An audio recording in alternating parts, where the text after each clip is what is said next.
Barang siapa datang kepadaku, ya tidak akan lapar lagi. Kenapa? Datang bukan mencari pemenuhan ke pengabulan doa, tetapi datang untuk menyerahkan diri. Para saudara terkasih, mari kita belajar yakin. Tuhan itu hadir saat ini. Mungkin tidak seperti yang kita bayangkan. Karena itu kita perlu merekonstruksi paham kita. Mereka ulang cara kita berdoa. Cara kita mengikuti Ekaristi. Cara kita mencintai orang lain. Cara kita merawat mereka yang sakit. Cara kita mendukung orang-orang yang perlu kita perhatikan. Ya Allah, bersegeralah melepaskan aku, menolong aku ya Tuhan. Engkaulah yang menolong aku dan meluputkan aku, ya Tuhan, janganlah lambat berdatang. Dalam nama Bapa dan Putra dan Roh Kudus. Amin.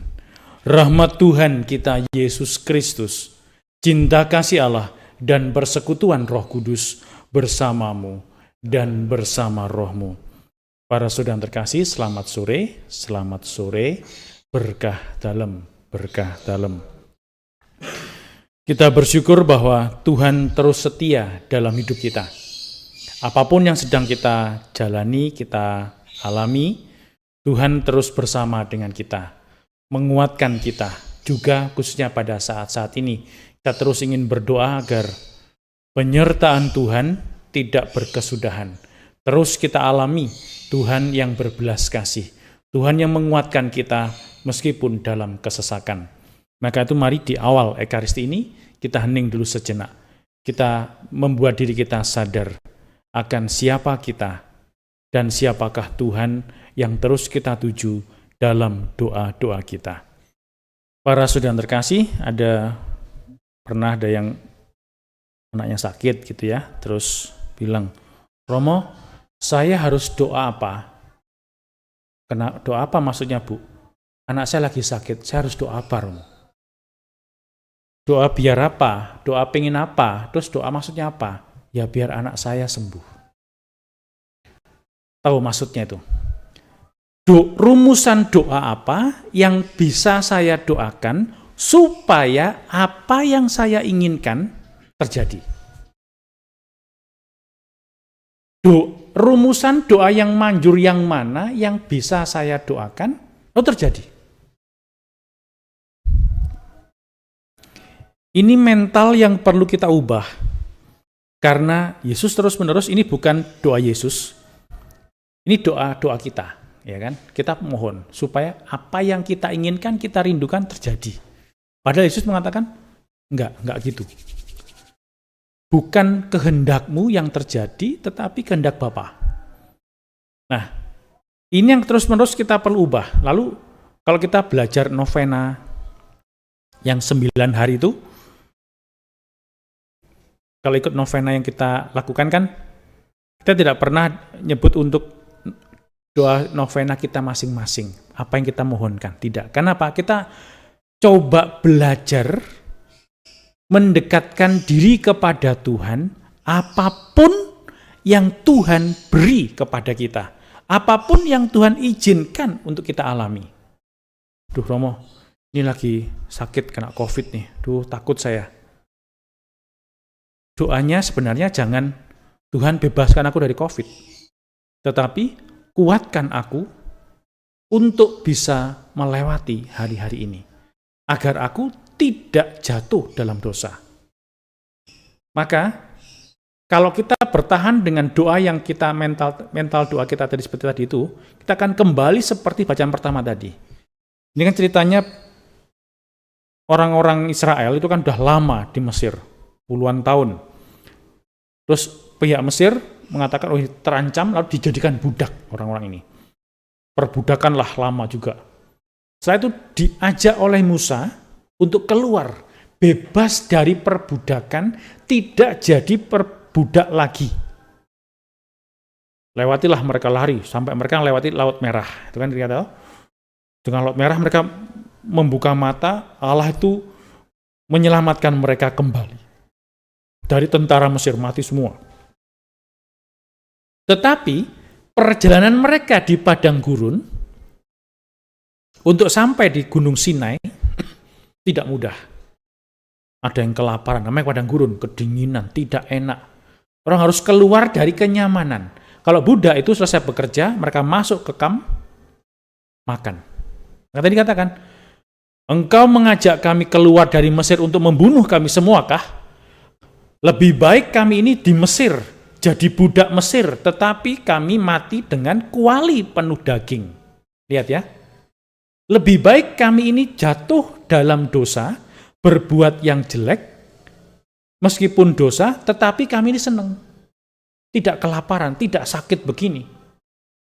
Lihat. Jadi, Tuhan memberi kita kesempatan padang gurun untuk menguji kita. Untuk membuka mata kita bahwa Tuhan itu hadir dalam peristiwa yang baru dengan cara yang baru. Maka orang Israel ini, nanti terus ini, setelah nanti ini, kan itu Musa mengeluh pada Tuhan, bagaimana ini, orang-orang ini kok ngeluh ke saya nih? Ya nanti ya, pagi hari nanti kamu akan makan roti. Tadi kan seperti, mana itu artinya, apa itu? Nggak ngerti dia, sebut mana. Apa itu? Maka disebut ini roti mana. Nanti sore ada migrasi burung-burung puyuh, terbang rendah. Mereka nangkep, makan daging. Dalam sejarah dunia itu dibuktikan memang ada itu, peristiwa itu. Sehingga Tuhan memelihara mereka. Mereka mengalami pemeliharaan Tuhan yang tidak seperti pada saat di Mesir. Berbeda. Mereka mulai terbuka wes. Tetapi nanti juga mempersoalkan lagi. Kenapa? Menghadapi persoalan yang tidak mereka inginkan. Jadi pada saat kita menghadapi persoalan yang tidak kita inginkan, kita kerap kali kembali ke mentalitas instan kita. Maka dukun masih laku, peramal masih laku, orang pinter masih laku. Kenapa? Karena pingin instan. Gimana ya ini? Butuh kepastian segera. Ini bener apa enggak? Gitu toh. Tuhan tidak mau itu. Tuhan tidak mau menjentikkan jari lalu semua jadi beres. Tidak. Tuhan mau kita berproses pelan-pelan. Menyadari kita ini siapa. Maka Yesus tadi, ini kan perikop Injil ini, itu kan melanjutkan yang minggu lalu. Kalau masih ingat minggu lalu, Yesus menggandakan roti. Ya kan, roti hanya dari 5 roti dan 2 ikan. Ya benar ya? Atau 2 roti, 5 ikan. 5 roti, 2 ikan. Dari seorang anak. Membuka mata, hati semua orang itu terbuka. Oh iya. Nah, setelah itu Yesus pergi. Kan Yesus tahu orang-orang ini akan memaksa dia jadi raja. Pergi dia. Loh, setelah orang-orang itu tahu Yesus nggak ada, ngejar Yesus, mencari Yesus. Setelah kita mengalami pengabulan doa, kita merasa diteguhkan, kita mencari Tuhan. Kita ditegur oleh Yesus. Kamu mencari aku bukan karena kamu melihat tanda dan kamu menjadi percaya, tapi karena kamu sudah makan kenyang, minum. Apa yang kamu inginkan terkabul. Kalau doa, selesai doa, damai. Gambarannya gini, kalau kita beli mobil, jenengan beli mobil, dapat bonus kulkas, mesin lemari pendingin tuh, jangan cari kulkas, carilah mobilnya. Kalau doa dan kita mendapat ketenangan, jangan cari ketenangan itu. Kalau kita berdoa novena pun lah, novena Gakali Salam Maria katakan. Terus keinginan kita terkabul, bukan novena 3 kali Salam Maria itu yang mengabulkan doa, tetapi Tuhan yang melihat kesetiaan kita. Sama ini, waduh Romo, dulu saya pernah ditegur oleh seorang mbak-mbak gitu. Nah, dia bersyukur atas pengabulan kerinduan dia setelah dia novena Rosario. Jadi Rosario itu dia buat 9 hari, lalu dia buat juga novena bulan Rosario. Jadi setiap bulan dia berdoa Rosario pada waktu yang sama terus selama 9 bulan dan keinginannya terkabul. Terus dia menulis, terima kasih kepada Bunda Maria dan Tuhan Yesus atas terkabulnya kerinduan hati melalui doa Rosario. Terus karena banyak intensi maka tidak dibacakan lengkap. Saya doakan bersyukur bersama dengan seseorang yang mengalami pengabulan doa. Terus dia datang terus saya misah. Romo, kok tadi kok nggak lengkap? Lengkap apanya? Intensi saya kok nggak dibacakan lengkap? Yang mana? Yang pengabulan doa, yang rosario. Iya, sudah kok. Loh, tapi kok nggak disebut tentang terima kasih kepada Bunda Maria dan Tuhan Yesus? Nanti kan nggak enak sama Bunda Maria. Saya ngempet ketawa. Cuma saya berpikir kita perlu mengoreksi cara berpikir demikian, cara berdoa demikian. Rosario bukan yang menyelamatkan. Makanilah kamu sakit yo. Wes ini Rosario kemarin udah tak bawa ke Roma. Kemarin diberkati Paus ini, langsung diberkati Paus ini. Kamu terus gimana nih? Kayak saono wes. Taruh di saku terus wes. Kemana-mana bawaan. Meskipun bawa 100 rosario sampai ke hidupnya tuh kaboten ya kemana-mana, tapi kalau itu tidak didoakan, rosario ini jadi jimat. Barang satu barang ini dirumat, disembah, didewakan. Rosario bisa jimat, bisa. Novena bisa jadi jimat, bisa. Kalau kita lupa bahwa bukan itu semua yang menyelamatkan kita. Lalu mulai mengkultuskan ini. Nah, dengan peristiwa-peristiwa sakit, kesesakan, kita diingatkan. Terus dengan peristiwa, dulu aku kalau doa ini terlalu terkabul, sekarang kok nggak terkabul ya? Cari rumusan doa lain. Bukan rumusan doanya yang penting. Tetapi kita belajar percaya kepada Yesus yang kita tuju dalam doa. Percaya itu bukan ya wis lah, aku percaya kok, aku yakin kok dia ada. Bukan.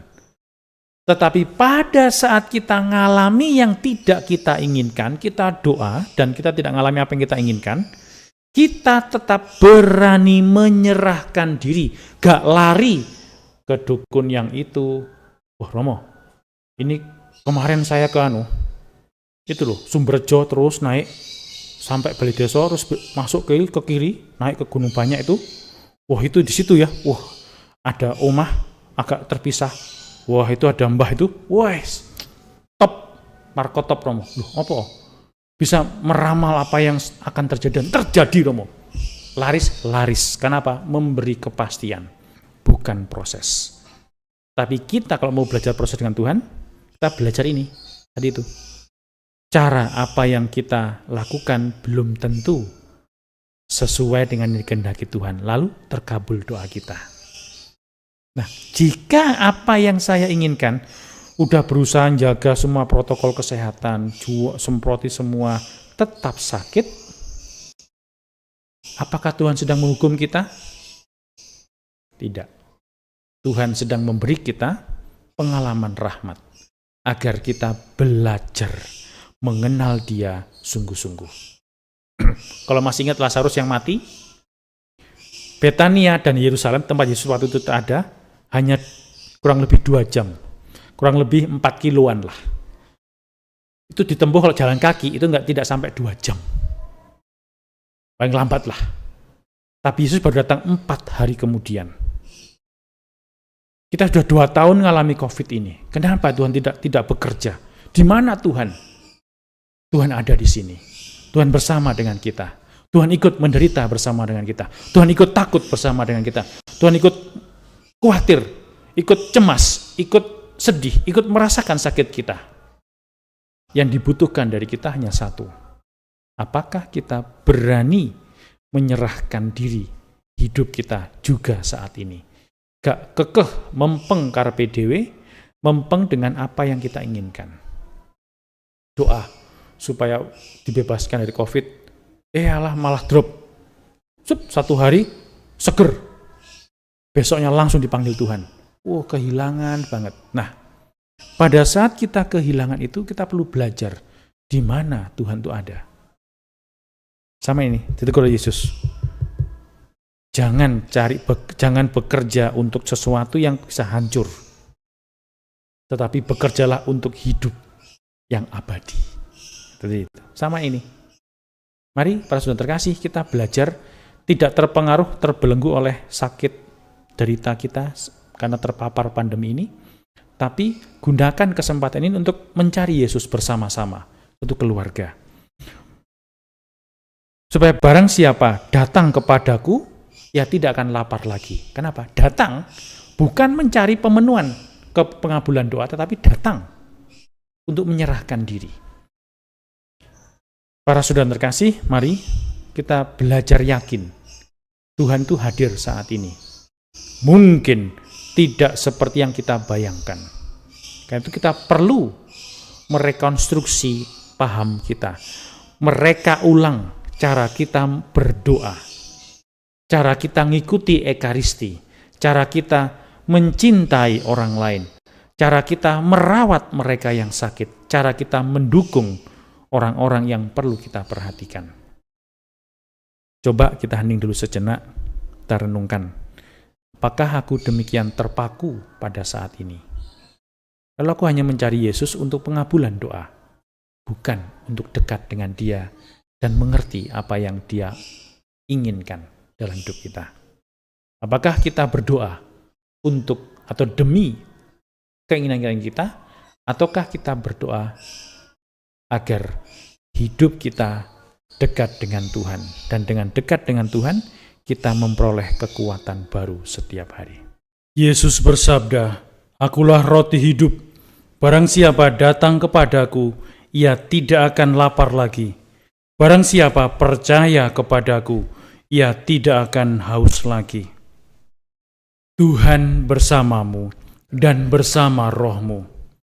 Saudara sekalian, hidup kita selanjutnya, anggota keluarga kita, dimanapun mereka berada, mereka semua yang kita bawa dalam doa-doa kita, senantiasa dibimbing, dilindungi, dikuatkan, disertai, disembuhkan, dan diberkati oleh Allah yang Maha Kuasa, Bapa dan Putra dan Roh Kudus. Amin. Para saudara yang terkasih, dengan demikian Ekaristi Kudus kita telah selesai. Syukur kepada Allah. Pergilah, kita diutus. Amin.